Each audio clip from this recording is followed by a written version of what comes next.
Les podcasts du Figaro. Une bière bien fraîche, une pinte bien remplie, ou presque. Depuis quelques mois, l'initiative Balance ta pinte secoue les comptoirs parisiens en dénonçant une pratique qui passe inaperçue. Des pintes qui ne contiennent pas vraiment 50 centilitres. Une petite entourloupe de haute volée. Des fausses pintes à peine plus généreuses qu'un demi, mais facturées au prix fort. Un détail ? Peut-être. Ou bien un signe supplémentaire que dans la capitale, la franchise du bistrot a parfois du mal à survivre à l'inflation.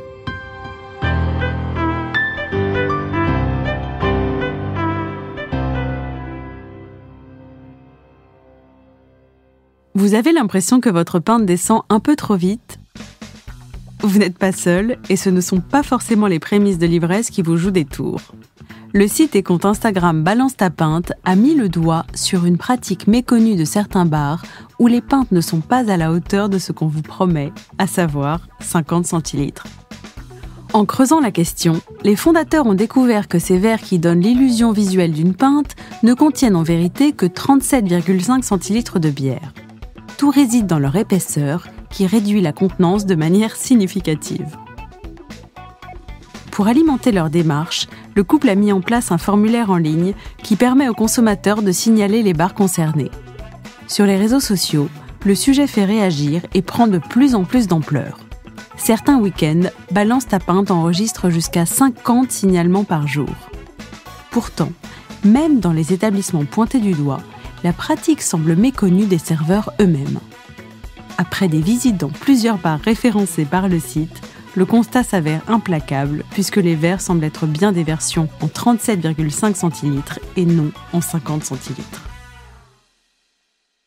Si ces établissements sont balancés, Balance ta pinte se veut constructif.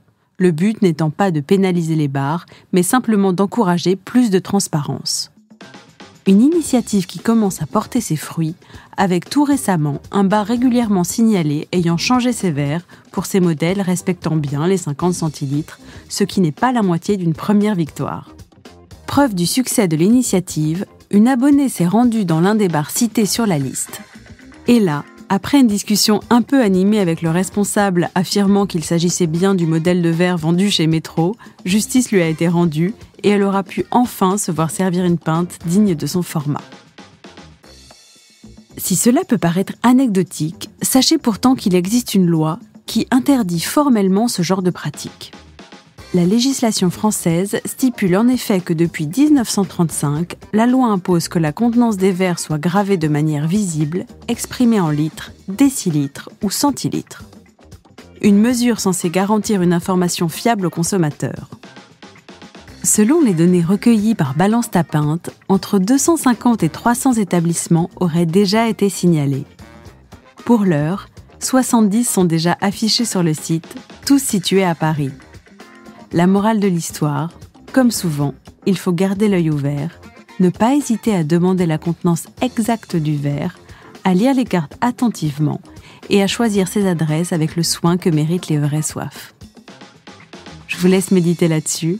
Et d'ici là, que vos pintes soient pleines, vos verres honnêtes et vos soirées un peu plus mousseuses.